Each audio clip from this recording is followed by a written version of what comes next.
안녕하세요. 아들을 둘이나 키우고 있는 여자입니다. 분명 아들 하나 낳아서 잘 키우고 있었는데 살다 보니까 남편도 애가 되어 있더라고요. 어린 시절 화목한 부모님들을 보면서 단란한 가정을 이루는 게 꿈이었는데 현실은 그리 녹록지 않네요. 전라도 시골 마을에서 태어나고 자란 저는 서울에서 학교를 졸업하고 사회생활까지 했습니다. 그러다 보니까 결혼 생활도 서울에서 하게 됐는데 요새는 자꾸 행복했던 어린 시절이 떠올라요. 친정 집안은 할아버지 때부터 대대로 배추 농사를 계속해서 지으셨어요. 부모님은 배추 농사를 하시면서 저와 여동생을 훌륭하게 키워주셨답니다. 그야말로 배추 농사도 자식 농사도 모두 잘 해내신 부모님이 새삼스럽게 존경스러워요. 왜냐하면 지금 제가 가정을 잘 꾸리고 살고 있는 건지 의문이 들기 때문입니다. 지금 생각해보면 저희 어머니는 가정교육에 엄청 신경을 쓰시던 분이셨어요. 평소에는 한없이 잘해주셔도 저와 여동생이 조금이라도 예의 없는 행동을 보이면 굉장히 화를 내는 그런 분이셨습니다. 아무래도 동네가 작다 보니까 길을 걷다가 동네 어른들을 마주치면 서로 대충 건너 건너 아는 사이였거든요. 그래서 엄마는 항상 동네 어른들을 보면 꼭 인사부터 하라고 강조하셨죠. 그러던 어느 날 엄마 둘이 길을 걷다가 동네 어른분께 인사를 못했던 적이 있었어요. 그때 엄마는 저한테 단호한 목소리로 말하셨습니다. 혜정아, 엄마가 동네 어른들한테 인사하라고 했어, 안 했어? 했어요. 근데 왜 방금은 인사 안 했어? 엄마가 너 인사 하나 안 하나 다 보고 있었는데 잘못했으면 잘못했다고 해. 핑계 대지 말고. 앞으로 어른들 보면 꼭 인사부터 해. 엄마는 특히 어른들한테 예의 없이 행동하는 걸 가장 싫어하셨어요. 그래서 저는 어릴 때부터 부모님과 밥을 먹더라도 늘 밥상 예절을 지키면서 먹었습니다. 엄마는 상을 다 차려놓고 나면 꼭 저를 불러서 이렇게 말하셨어요.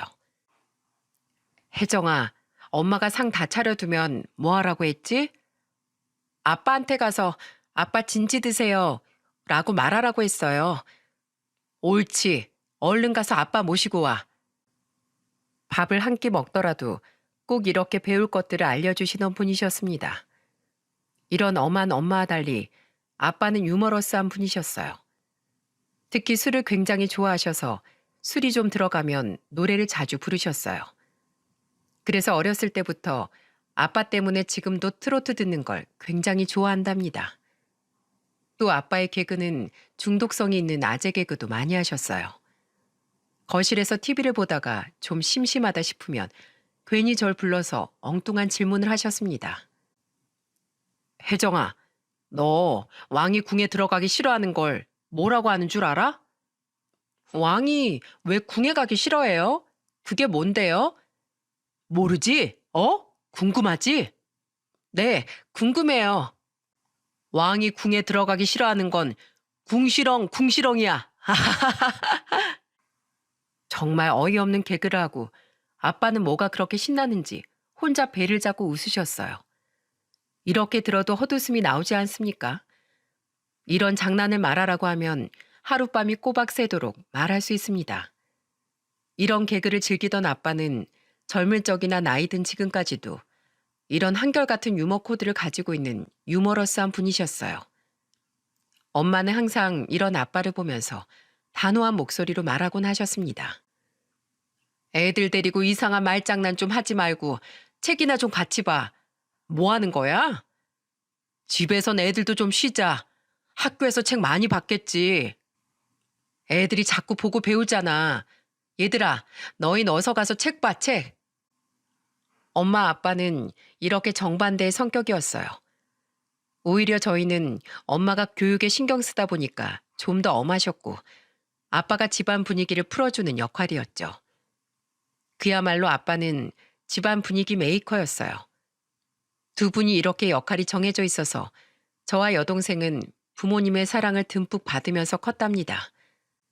그 후 저는 대학교를 서울로 입학했고 여동생은 전라도 강주에 있는 학교에 입학을 했어요. 저희 자매가 대학생이 될 때까지 집안에 큰 사건, 사고가 없었죠. 지금도 엄마는 저희 자매가 사춘기 없이 바르게 잘 컸다면서 칭찬을 하셨어요.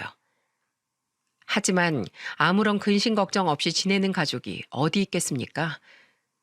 제가 25살이 되던 해 정말 예상치도 못한 일이 터졌어요. 그 사건은 바로 엄마가 갑자기 쓰러졌다는 전화였습니다. 아빠는 장난스러운 평소 목소리와 다르게 심각한 목소리로 저한테 전화를 하셨죠. 혜정아, 지금 엄마 쓰러져서 서울에 있는 병원으로 가고 있어. 뭐? 엄마가 갑자기 왜 쓰러져?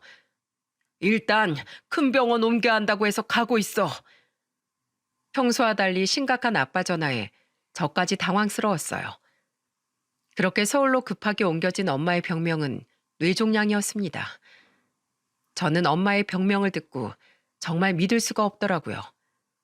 항상 씩씩한 엄마가 그렇게 큰 병에 걸릴 거라고 생각도 못 했었거든요. 저는 곧장 엄마가 있는 병원으로 달려갔습니다. 그리고 그곳에서 수척해진 엄마를 보자마자 손을 잡으면서 말했어요. 엄마, 괜찮아? 이게 다 무슨 일이야? 엄마는 애타는 제 물음에도 아무런 말도 못 하셨어요. 옆에 있던 아빠도 막막한지 고개만 푹 숙이고 계셨어요. 식구들은 그저 애타는 마음으로 엄마 곁을 지키는 거 말고 할 수 있는 게 없었습니다. 그저 엄마가 무사히 일어나길 간절히 기도할 뿐이었어요.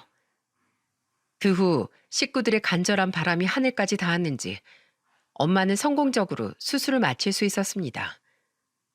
그래도 한동안 엄마는 병원 신세를 져야만 했어요. 항암 치료가 힘들 법도 한데 엄마는 저와 여동생 앞에서 한 번도 힘들어하는 모습을 보이려고 하지 않으셨습니다. 저와 여동생은 항암 치료를 받고 있는 엄마 곁에 있으려고 했지만 엄마는 그런 저희를 내보내려고 하셨어요. 나가 있어. 엄마 혼자 있고 싶어.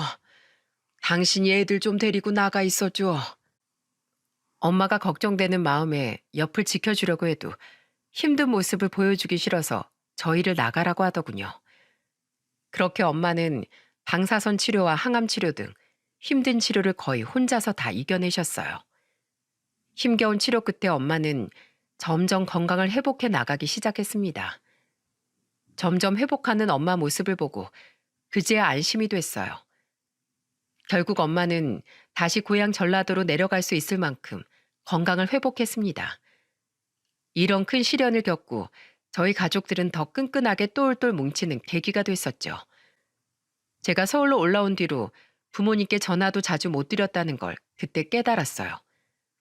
엄마가 퇴원한 후로 저희 가족은 늘 건강이 1순위였습니다. 아빠도 그런 엄마를 조금이라도 더 챙기려고 애를 쓰셨고요. 저희가 부모님을 걱정하는 만큼 부모님도 타지에 있는 자식들 걱정하느라 바빴네요. 이런 가정이 크다 보니까 저는 결혼하면 꼭 부모님처럼 다정한 가정을 이루고 싶었습니다. 그리고 저도 부모님처럼 잘 살 수 있을 거라고 생각했어요. 그래서 30 초반 친구의 소개로 만난 남자친구와 1년 3개월 정도 연애를 하다가 결혼 준비까지 이어졌어요. 성격이 저희 아빠처럼 유머러스하고 다정한 사람이라서 참 괜찮다고 느꼈습니다. 그 당시 중견기업에 다니고 있던 남자친구는 성실하기까지 했어요. 그 사람이 바로 지금의 남편이랍니다. 모든 면에서 두루두루 갖춘 남편을 놓치고 싶지 않아 본격적인 결혼 준비를 시작했습니다. 그때 처음으로 시댁에 인사를 갔는데 시부는 굉장히 내성적이고 조용한 사람이었어요. 저한테 간단한 질문 하나 하시고는 그 뒤로 별다른 말이 없으셨거든요. 이런 시부와 다르게 시모는 정말 말도 많으시고 화도 많은 그런 조울증 같은 성격이었죠. 도저히 종잡을 수 없이 기분이 오락가락하는 통에 정말 진땀을 다 뺐습니다. 오죽하면 시부도 시모 한마디에 깨갱할 정도로 시댁은 시모가 꽉 잡고 살고 있더군요. 처음엔 분명히 웃으면서 인사했는데 갑자기 언성을 높이던 시모 때문에 분위기가 냉랭했습니다. 갑자기 시모가 돌변한 이유는 시부의 질문 하나 때문이었어요. 시부가 그때 시모한테 조심스럽게 물었거든요. 여보, 애들 밥이라도 준비해줘야 하는 거 아니야? 뭐? 밥? 아니, 우리 집에 인사하러 왔지. 밥 먹으러 왔어? 시부의 말에 갑자기 정색하면서 말하는 시모 때문에 좀 당황스러웠습니다. 저한테 웃으면서 말하다 갑자기 시부를 보고 화를 내는데 당황하지 않겠습니까? 그래서 저는 시모를 진정시키려고 당황하는 목소리로 말했어요. 아버님, 저 차 안 마셔도 괜찮아요. 저희 밥 먹고 왔어요.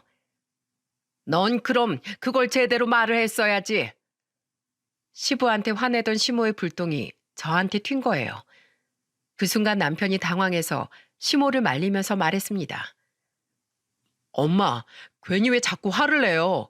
그만하세요. 처음 인사 왔는데 그러시면 어떡해요? 그래, 내가 우리 아들 체면 생각해서 참아야지. 아들 걱정 마. 엄마 괜찮어. 시모는 남편 한마디에 바로 화난 표정을 바꾸고 차분해졌어요. 기분이 좋았다 나빴다 하니까 어느 장단에 맞출지 종잡을 수가 없더라고요. 처음엔 그냥 기분파 같은 성격인 줄로만 알았어요. 그리고 저한테 별로 해를 가하지도 않았고 시댁은 경기도에서 닭갈비 식당을 운영했기에 자주 부딪힐 일이 없어서 괜찮을 거라고 생각했습니다. 그렇게 저와 남편은 우여곡절 끝에 결혼 준비를 시작했어요. 서울에 신혼집을 구하느라 양가 부모님께 각각 5천만 원씩 도움을 받을 수밖에 없었습니다. 그리고 나머지 금액은 남편과 저와 모아둔 돈과 은행 대출까지 받아서 겨우 신혼집을 마련할 수 있었죠. 이렇게 시작하다 보니까 저희 결혼 시작은 동등한 조건으로 시작하게 됐어요. 거의 반반 결혼에 가까운 시작이었고 저는 결혼하고도 계속 일할 생각이었기에 남편과 저는 누구 하나 미치는 결혼이라고 생각하지 않았어요. 비슷한 두 사람이 만나서 가정을 꾸리는 거라고 생각했었죠. 그래서 무난하게 잘 살 거라고 믿었는데 결혼한 지 한 달 만에 시모와 마찰이 시작된 겁니다. 그런데 정말 생각지도 못한 마찰이었어요. 그 당시 결혼식을 올리고 한 달 뒤에 대통령 선거가 있는 시기였습니다. 그런데 시모가 뜬금없이 전화해서 저한테 뭐라고 했는 줄 아십니까? 야, 혜정아, 너 누구 뽑을 거냐? 네? 저요? 저는 몇 번 찍을 거예요. 솔직히 부모님도 물어본 적 없던 질문에 저는 당황스러웠어요. 그래서 고민하다가 시모한테 답했더니 갑자기 화를 내면서 다그치면서 말하셨어요. 뭐? 너 머리가 비었니? 너 지금 나라 망치려고 작정했어? 야, 걔는 안 된다. 절대 뽑지 마. 네? 어머님, 솔직히 선거는 자유잖아요. 제가 뽑고 싶은 사람 뽑는 게 맞죠. 얘가 시애미 말에 지금 토를 다는 거야? 네가 정치에 대해 뭘 안다고 말대답이야. 내가 살아도 너보다 더 살았어. 그러니까 무조건 내 말 들어. 네, 우선 생각해 보겠습니다. 저는 갑자기 소리를 지르면서 노발대발하는 시모 때문에 깜짝 놀랐어요. 그래서 말을 얼버무리면서 우선 알겠다고 했던 겁니다. 그런데 선거당의 시모는 또다시 저한테 전화해서 황당한 소리를 하셨어요. 너 지금 어디야? 투표하러 가는 거야? 네, 가고 있어요. 그래, 너 누굴 뽑을 거야? 내가 그때 말했지. 꼭 내가 말한 그 사람 뽑아. 그게 우리나라 살리는 길이야. 알겠어? 지난번에도 말씀드렸지만 저도 투표권이 있는 대한민국 국민인데 이렇게 누구 찍으라고 말하시는 건 좀 아닌 것 같아요. 어머님 말씀과 상관없이 소신껏 투표하고 오겠습니다. 뭐야? 그럼 너 내가 말한 사람 말고 다른 사람을 뽑겠다는 거냐? 그건 모르는 일이죠. 제가 원래 뽑으려던 후보가 어머님이랑 같을 수도 있는 거잖아요. 그냥 저는 어머님 말씀과 별개로 소신껏 찍겠다는 거예요. 너도 참 인생 어렵게 산다. 찍으라면 찍겠다고 하면 될걸. 뭐가 그렇게 어려워? 아유, 답답해 죽겠네 정말. 하여튼 요즘 젊은 것들은 전쟁 한번 겪어봐야 이 세상 무서운 걸 안다니까. 네 마음대로 해. 아주 나라도 말아먹고 집안도 말아먹어라. 시모는 정말 막무가내로 화를 내고 전화를 끊어버리더군요. 여러분들, 선거는 자기가 생각하고 판단해서 뽑는 거 아닙니까? 저희 시모처럼 저렇게 누구 찍으라고 전화 받으면 어떤 기분이 드실 것 같나요? 저는 그때 너무 기가 막혀서 도무지 왜 저러는지 이해가 안 갔어요. 그런데 저희 시모가 특이했던 건 이것뿐만이 아니었어요. 아들 사랑이 얼마나 끔찍했는지 아십니까? 처음에 결혼하고 신혼 초 때는 시모가 매일 아침마다 전화해서 남편 아침 운세까지 읽어줬어요. 그러면서 시모는 저한테 황당한 걸 시키더군요. 얘 며느라, 오늘 우리 아들 운세를 보니까 행운의 색깔이 파란색이래. 그러니까 속옷색이라든지 뭐든 좀 챙겨줘봐. 네? 저희 옷 다 입고 출근 준비 끝내고 나오는 길이에요. 뭐야? 너 아침 운세도 확인 안 하고 그냥 나가는 거야? 전 그런 거 잘 안 믿어서요. 얘 좀 봐라. 이런 게 다 내조의 시작인 거야. 남자가 바깥일 잘 풀리려면 이런 작은 거부터 하나씩 챙겨야 한다니까. 운이 따라줘야 뭐 일이 잘 풀리지. 아침부터 출근하는 며느리한테 아침 운세 안 보고 간다고 화내는 시모 본 적 있으십니까? 저는 제 운세도 아니고 남편 운세 확인 안 했다고 잔소리를 들은 거예요. 그래서 저는 시모한테 단호한 목소리로 말했어요. 어머님, 그렇게 중요한 거면 제가 남편한테 아침마다 챙겨보라고 할게요. 전 그런 걸 잘 안 챙겨서요. 제가 보고 전달하는 것보다 본인이 직접 보고 실천하는 게 빠르죠. 뭐야? 너 지금 귀찮아서 그러지? 귀찮은 게 아니라 성인이면 자기 운도 자기가 챙겨야죠. 제가 그걸 다 어떻게 챙겨요? 저 늦을 것 같아서 이만 끊을게요. 진짜 너무 황당해서 저는 선을 그으면서 말했습니다. 솔직히 한번 시작하면 계속 해줘야 할 것 같아 저는 선을 그었던 거예요. 그렇게 말하고 나자 시모가 가만히 포기했겠습니까? 제가 선을 긋고 전화를 끊자마자 바로 다시 전화를 걸어 저한테 화를 내면서 정말 입에 담기 힘든 욕을 내뱉으셨어요. 시로 시작해서 연으로 끝나는 욕도 서슴지 않고 하시더니 세상 처음 들어보는 욕들을 마구잡이로 하시더군요. 그래서 저는 겨우 전화를 끊고 놀란 가슴 부여잡고 출근을 해야 됐어요. 그날 저녁 저는 남편한테 시모와 있던 일을 다 털어놨습니다. 그러자 남편은 미안한 목소리로 사과하면서 말하더군요. 나 정말 엄마가 그렇게 할 줄 몰랐어. 정말 미안해. 내가 다신 그러지 말라고 꼭 말할게. 진짜 얼마나 놀랐는지 알아? 당신이 어머님한테 제대로 말씀드려. 알겠어. 내가 당신한테 전화하지 말라고 할게. 그때만 해도 남편은 중간에서 중재하느라 진땀을 뺐습니다. 그래도 남편이 나서서 말리니까 조금 낫더라고요. 매일같이 전화하던 횟수도 줄고 무리한 요구도 눈에 띄게 줄었어요. 이때만 해도 남편이 적극적으로 나서주니까 그나마 좀 견딜만 했어요.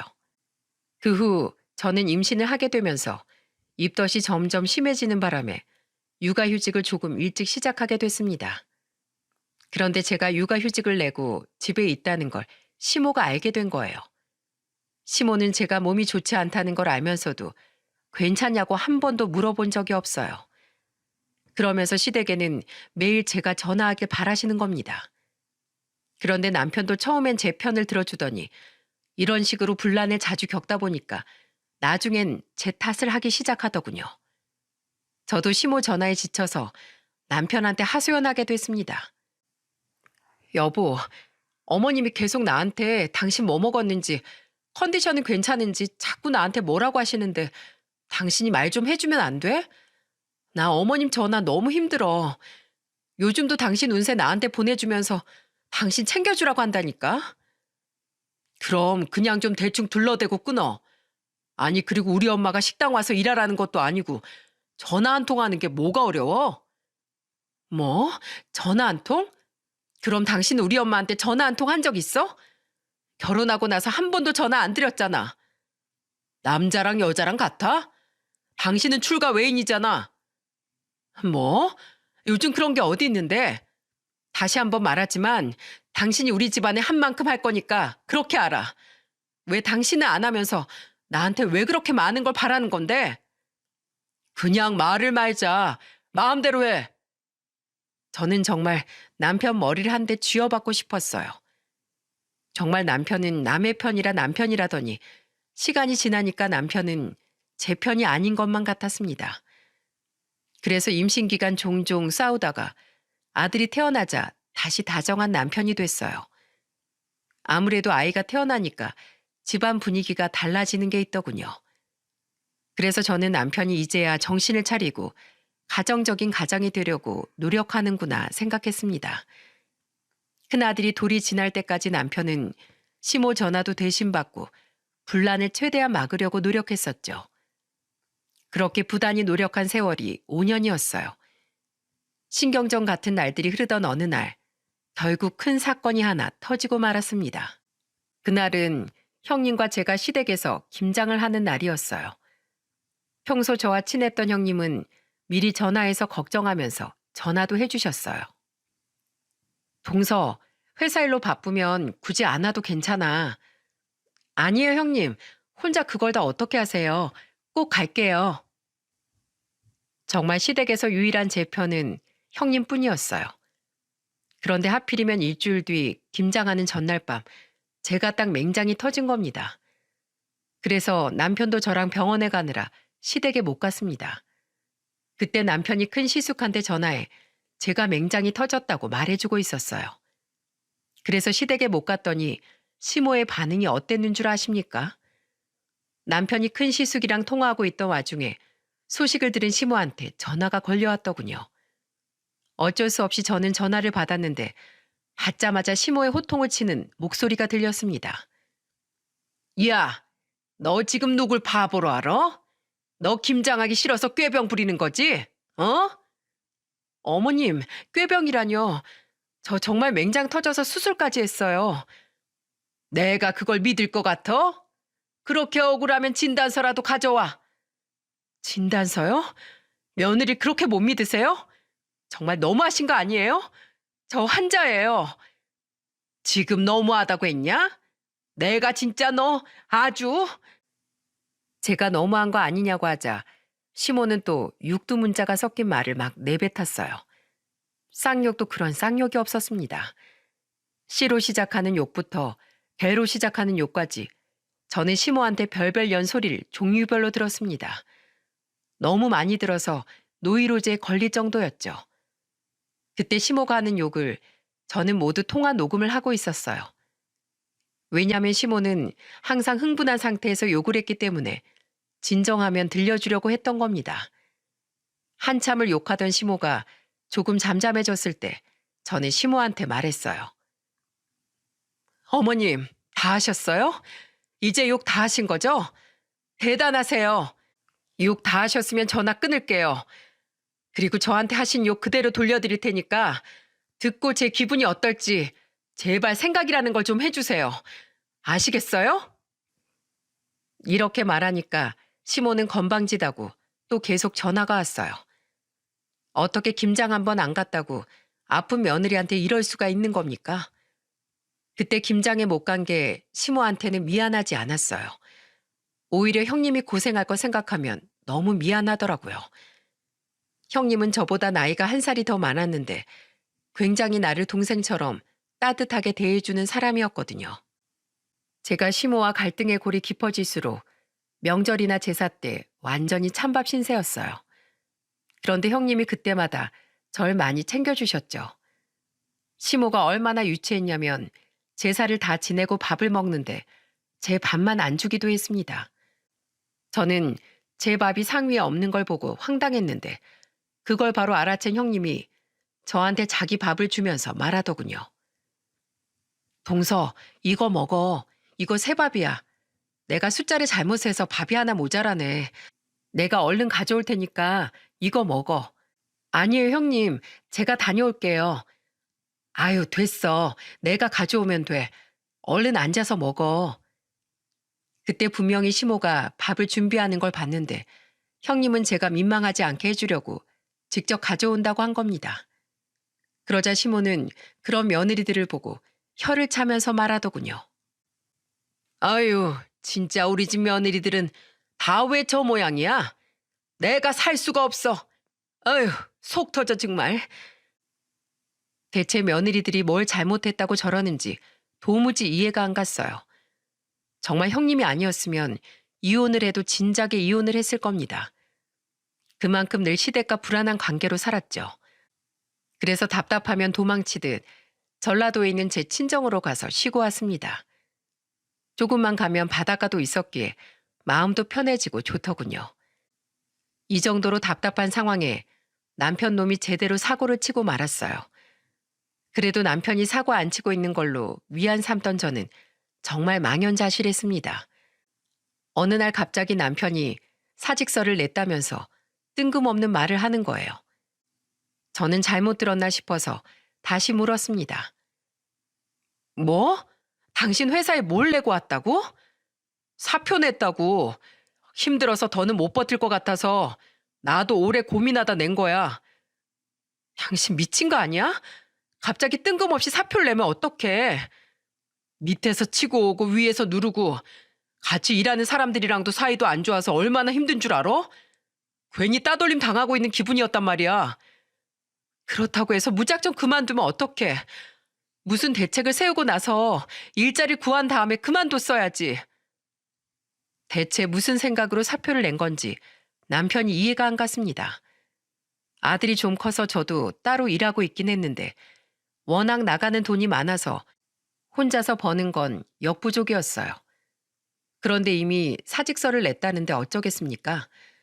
그래도 똑똑한 사람이니까 금방 다시 구할 줄 알았어요. 하지만 조금이나마 남편을 믿었던 저는 완전히 바보가 된 겁니다. 회사 그만두고 남편이 하는 일은 일자리를 알아본다는 남편은 허구한 날 놀러 다니기 바빴어요. 심지어는 조기 축구회도 가입해서 매일같이 운동만 하는 거예요. 그래서 저는 속이 터져서 남편을 붙들고 물었습니다. 당신 철인 3종 경기 나갈 거야? 취업은 안 해? 왜 그렇게 운동만 해? 이력서 냈는데 연락이 와야 가지. 그럼 다른 회사도 알아봐야지. 대체 어쩌자는 거야? 기다려봐. 연락 오겠지. 대책이라곤 하나 없는 남편 때문에 제 속이 터지는 줄 알았습니다. 남편은 화난 목소리로 소리를 지르고 잔소리를 끊임없이 하니까 그제서야 일자리를 찾아보기 시작했습니다. 그러더니 며칠 뒤 대리운전을 하러 나가더군요. 그러면서 돈이 좀 벌리던 날 아주 신이 난 목소리로 남편이 저한테 자랑하듯 말했습니다.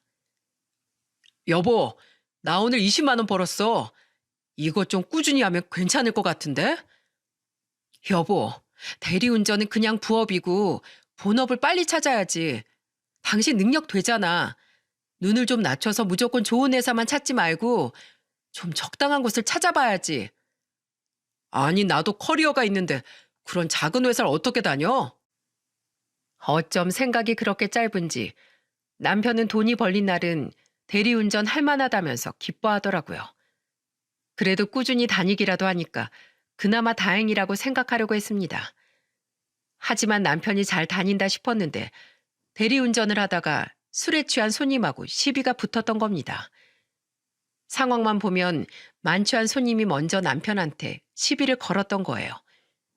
처음엔 남편도 꾹꾹 참았는데 손님이 뒷좌석에서 남편 뒤통수를 갑자기 후려 갈겼다는 겁니다. 그런데 남편이 그걸 참고 그냥 경찰에 신고하면 됐는데 똑같이 남편도 때리기 시작하면서 달리던 차까지 세우고 싸우기 시작했다고 하더군요. 저는 남편 전화를 받고 놀란 가슴을 부여잡고 경찰서로 갔네요. 곧장 경찰서로 갔더니 가관도 아니었습니다. 남편과 그 취객은 둘 다 머리도 엉망으로 헝클어져 있고 목덜미에는 핥힌 자국까지 빨갛게 보였어요. 근데 또 더 억울했던 건 남편이 쌍방폭행으로 벌금까지 나중에 물게 된 거예요. 남편은 억울하다는 듯이 저한테 하소연을 했습니다. 여보, 나 진짜 억울해. 저 술 취한 놈이 먼저 시비 건 거야. 가족 욕하면서 때리는데 어떻게 참아? 남편 해명을 들어보면 왜 경찰서까지 왔는지 이해는 갔지만 마음은 고구마를 100개 먹은 듯 진짜 답답했습니다. 그렇게 남편은 대리운전도 못하게 됐고 한동안 우리 가장 노릇은 저 혼자 다 했습니다. 이런 저희 집 상황은 양가 부모님이 모르는 상태였고요. 뭐 좋은 일이라고 여기저기 알리겠어요? 그런데 이런 상황도 모르고 주말에 시모가 다짜고짜 서울집까지 찾아온 겁니다. 시모는 남편 생일이라며 집까지 와서 닭도리탕을 해주겠다면서 재료까지 챙겨왔더라고요. 시부가 대신 가게를 보고 시모가 집에 와서 남편 줄 반찬과 동그랑땡을 만들기 시작했습니다. 남편이 워낙 초딩 입맛이라서 고기나 동그랑땡 같은 게 있어야 밥을 먹었거든요. 그래서 시모가 남편 생일이라 동그랑땡을 하나씩 만들고 있었어요. 그때 남편은 또 주말이라 등산 갔던 날이라 저와 아들 시모 이렇게 셋이 집에 있었죠. 시모가 주방에서 요리하니까 저는 집안 청소를 하고 있었습니다. 그런데 그때 갑자기 주방에서 큰 소리가 나기 시작했습니다. 아들이 우는 소리가 들리길래 가보니까 시모가 제 아들한테 혼을 내고 있는 거예요.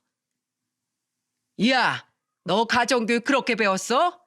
어디 손도 안 닦고 음식에 손을 대, 손을 대길. 저는 시모의 호통에 울고 있는 아들을 안아서 달래주면서 아들한테 물었습니다. 왜 그래, 영민아? 무슨 일이야?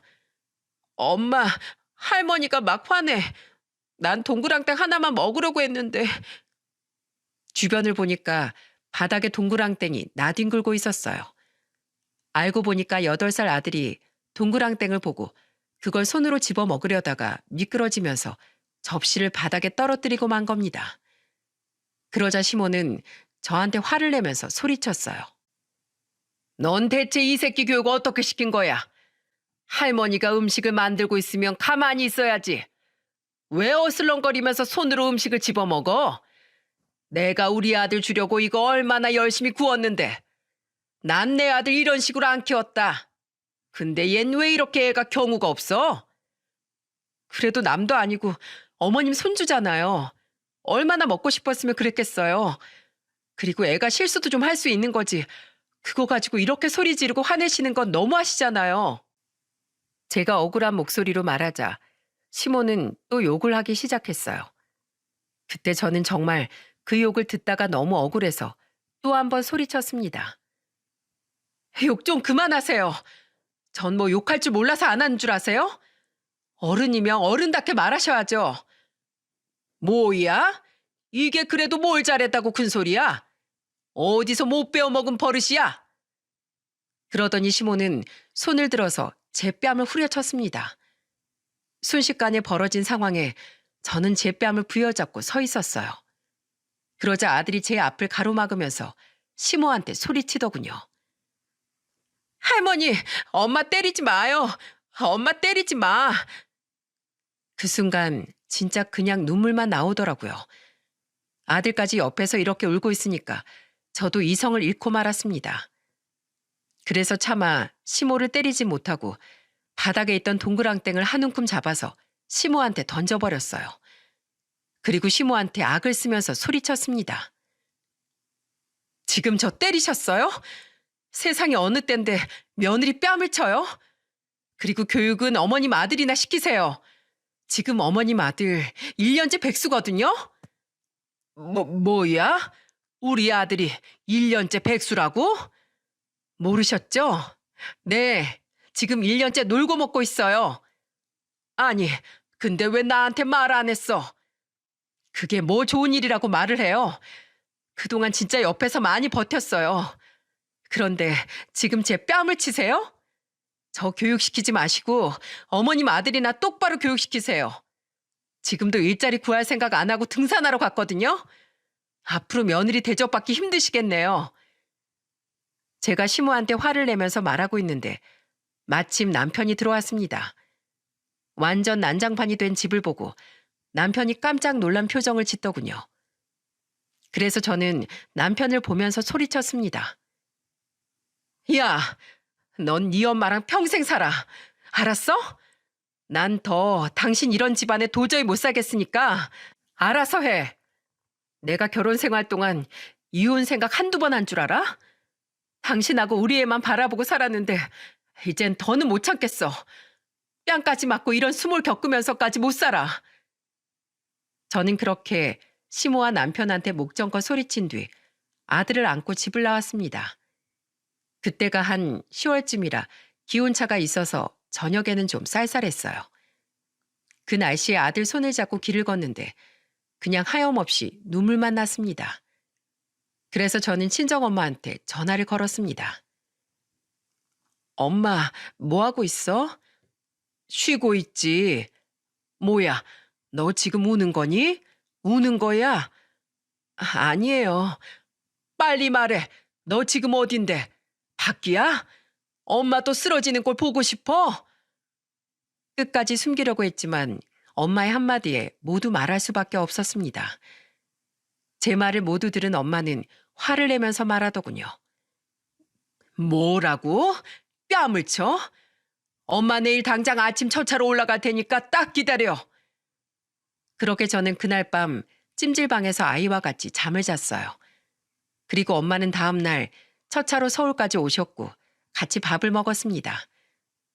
그때 남편한테 밤부터 아침까지 수십 통의 전화가 걸려오고 있었고요. 저는 끝까지 받지 않고 있었는데 엄마는 울리는 전화를 받더니 남편한테 단호한 목소리로 말했습니다. 김서방, 지금 주소 보낼 테니까 당장 튀어와. 알았어? 1시간 안에 안 오면 혜정이 데리고 바로 내려갈 거니까 그렇게 알아. 엄마는 협박에 가까운 말을 하고 전화를 끊어버렸어요. 그러자 남편은 40분 만에 손살같이 달려왔더군요. 그때 엄마는 허겁지겁 달려온 남편한테 화를 억누르며 말했습니다. 자네, 우리 혜정이 얼굴 이거 누가 저렇게 만들었는지 알지? 죄송합니다, 장모님. 들어보니까 이게 한두 번이 아니었다면서? 네, 저희 어머님 성격이 좀 괴팍하세요. 그걸 말이라고 하나? 성격이 그랬으면 중간에서 잘 말려야 될 거 아니야? 근데 감히 우리 딸을 때려? 나 절대 이대로 못 넘어가. 당장 자네 엄마 빨리 튀어오라고 해. 올지 안 올지 모르겠는데요. 그걸 말이라고 해? 야, 혜정아, 그냥 내려가자. 남편은 다급한 목소리로 시모를 데려오겠다고 말하더군요. 그리고 정말로 어떻게 구워 삶았는지 시모가 서울로 왔더군요. 그렇게 결국 어머니들끼리 딱 만난 겁니다. 그때 엄마는 시모를 보자마자 기다렸다는 듯 팔을 걷어붙이면서 말했어요. 야, 네가 우리 딸 때렸냐? 아, 어쩌다 보니까 그렇게 됐어요. 근데 사돈끼리 야는 좀 너무하지 않습니까? 사돈? 사돈 관계 끊고 싶어서 우리 딸 때린 거 아니었어? 나도 이대로 못 넘어가겠으니까 내 딸한테 사과해. 뭘 그런 걸로 사과를 해요? 엄마는 시모의 말에 황당했는지 코웃음을 치더라고요. 그리고 한 채의 망설임도 없이 바로 남편 뺨을 똑같이 후려쳤어요. 그러자 시모가 당황한 목소리로 말하더군요. 지금 뭐 하는 거예요? 왜 우리 아들 뺨을 때려요? 이 여자가 미쳤나? 나 미쳤다. 너네 인성까지도 거들먹거렸다면서? 아무리 못해도 너 같은 인성보다 내가 100번 나. 그래도 이렇게 사람 때리는 거 아니죠? 왜? 너도 때렸잖아. 왜 넌 되고 난 안 되는데? 어디 몇 대 더 쳐볼까? 그때 엄마가 손을 들어올리자 남편은 무릎을 꿇고 엄마한테 매달렸어요. 장모님, 정말 죄송합니다. 저는 맞아도 쌉니다. 절 치세요. 그러자 시모가 당황한 목소리로 남편을 보고 말했습니다. 아들, 일어나. 네가 왜 무릎을 꿇어? 엄마 좀 가만히 좀 있어요. 지금 엄마 때문에 이러고 있잖아. 제발 좀 그만 좀 하라고요. 시모는 남편의 말에 크게 당황한 것 같았습니다. 그때 엄마는 울면서 애원하는 남편을 보더니 시모한테 가서 단호하게 말했습니다. 네 새끼 귀하면 남의 새끼도 귀한 줄도 알아야지. 어디서 손찌검이야? 한 번만 더 내 딸 건들면 당신은 사회에서 내가 매장시켜버릴 줄 알아. 알았어? 엄마의 말에도 시모는 사과 한마디도 안 하더군요. 처음부터 엄마도 이런 상황을 바랬던 건 아니었습니다. 눈에는 눈, 이에는 이, 똑같이 복수한 건 시모가 오자마자 사과할 줄 알았는데 사과 한마디 안 했기 때문입니다. 근데 시모는 처음부터 뭘 잘못했냐고 그냥 며느리를 그냥 훈계한 것뿐이라면서 적반하장으로 나오니까 결국 남편을 때렸던 거죠. 그날 결국 엄마는 끝까지 사과를 하지 않는 시모를 보면서 저한테 결심한 듯 말하셨어요. 혜정아, 그 집안하고는 도저히 대화가 안 통한다. 말할 필요가 없어. 가자. 결국 저는 엄마와 같이 아들을 데리고 전라도로 내려갔습니다. 그리고 다음 날 고민 끝에 남편한테 이혼 통보를 했어요. 더 이상 엄마한테 걱정을 끼쳐드리고 싶지 않았기 때문이었죠. 그랬더니 남편이 전라도에 있는 집까지 찾아온 겁니다. 당시 저도 스트레스가 많이 쌓여있는 상태였기에 몸도 또 안 좋은 상태였어요. 다행히 주말이라 아들도 데려올 수 있었죠. 결국 아빠도 모든 상황을 알게 됐고 집 앞에서 5시간이 넘게 기다리는 남편을 본 겁니다. 그래도 아빠는 결국 사일합시고 그렇게 둘 수 없어서 남편을 데리고 술 한잔 하자며 나가셨어요. 그리고 한 3시간쯤 뒤 돌아온 아빠는 거실에 저와 남편을 앉혀놓고 진지한 목소리로 물으셨어요. 혜정아, 너 남편하고 정말 이혼하고 싶니?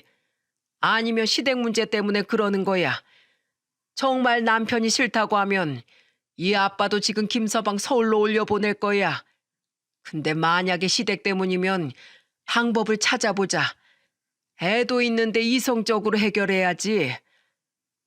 아빠의 말에 저는 한숨을 쉬면서 대답했어요. 솔직히 시어머니 때문에 이혼 결심한 게 커요. 이렇게 계속 간섭하면 결혼 생활 유지할 자신이 없어요. 제가 이렇게 말하자 아빠는 잠시 고민하더니 남편을 보면서 말했습니다. 자네, 아까 나랑 약속했지? 그거 지금 내 딸한테 말해주게. 네, 아버님. 여보, 우리 더 이상 오늘부터 시어머니라는 사람 당신한테 없어. 정말이야. 나 좀 믿어줘. 나 여기서 살기로 했어. 뜬금없는 남편의 말에 저는 황당한 목소리로 물었습니다. 그건 또 무슨 말이야? 나 아버님하고 같이 배추 농사 지으면서 살 거야. 그게 마음 편할 것 같아. 그래야 당신이 우리 집안 사람들하고 마주칠 일도 없을 거야. 나도 정말 지긋지긋해. 나한테 당신이랑 우리 아들이 더 소중해. 마지막으로 한 번만 날 받아주면 안 될까? 앞으로 다신 당신 눈에 눈물 나게 하지 않을게. 나 장인어른이랑 약속했어. 남편을 보면서 저는 생각에 잠겼어요. 그러자 아빠도 한마디 거들면서 말하셨습니다. 혜정아, 아빤 솔직히 이혼을 원하지 않는다. 시댁이 문제면 이번 한 번만 나랑 김서방 봐서라도 다시 생각해보렴. 그러자 엄마는 아빠를 보면서 화가 난 목소리로 말했습니다. 여보, 지금 그게 무슨 소리야? 안 돼, 이혼해. 그런 집안에 우리 딸 더는 보낼 수 없어. 엄마는 끝까지 단호한 목소리로 남편을 반대했습니다. 그러자 남편은 엄마한테 무릎을 꿇고 애원했습니다. 그렇게 한참을 울면서 비는 남편을 보던 엄마는 결국 백기를 들었어요. 그래서 저는 아빠를 보면서 차분하게 생각을 말했습니다. 우선 애 학교 때문에 이사 오는 건 좀 그래요. 그냥 서울집을 이사할게요. 제 말에 엄마는 곰곰이 생각을 하다 단호하게 말했어요. 그럼 자네 아직 직장 못 구했으니까 혜정이랑 영민이만 서울로 보내고 자네만 여기 있게.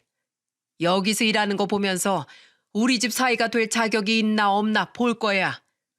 네, 알겠습니다, 어머님. 그래, 다음 달부터 우리 배추 수확식이라 엄청 바쁘니까 각오하게. 그래도 월급은 넉넉히 줄 테니 밑바닥부터 일 한번 해봐. 피땀 흘려서 돈의 소중함을 자네가 좀 알았으면 좋겠네. 언제까지 대리운전하면서 불안하게 살 거야? 네, 장모님, 저 여기서 정신 붙잡고 가겠습니다. 그렇게 남편은 친정 부모님의 배추 농사를 돕기 시작했어요. 그 전에 남편하고 같이 서울로 가서 집을 이사했습니다. 그때부터 시댁하고 완전히 연을 끊어버렸네요. 그 후 남편은 한동안 계속해서 전라도 친정집에서 배추 농사를 도왔습니다. 엄마는 남편한테 월급을 주면서 돈의 소중함과 가장의 역할을 알려주고 싶으셨던 거죠. 서울에서 아들과 있는데 엄마한테 반가운 전화가 오기도 했습니다. 혜정아, 시모한테 전화는 이제 안 오지? 이사한 뒤로 주소를 모르니까 못 오셔. 연락 와도 그냥 안 받고 있어요. 그래, 절대 받지 마. 알았어? 그리고 김서방 있잖아. 사람 괜찮더라. 그냥 여기서 우리랑 같이 일하면 어때?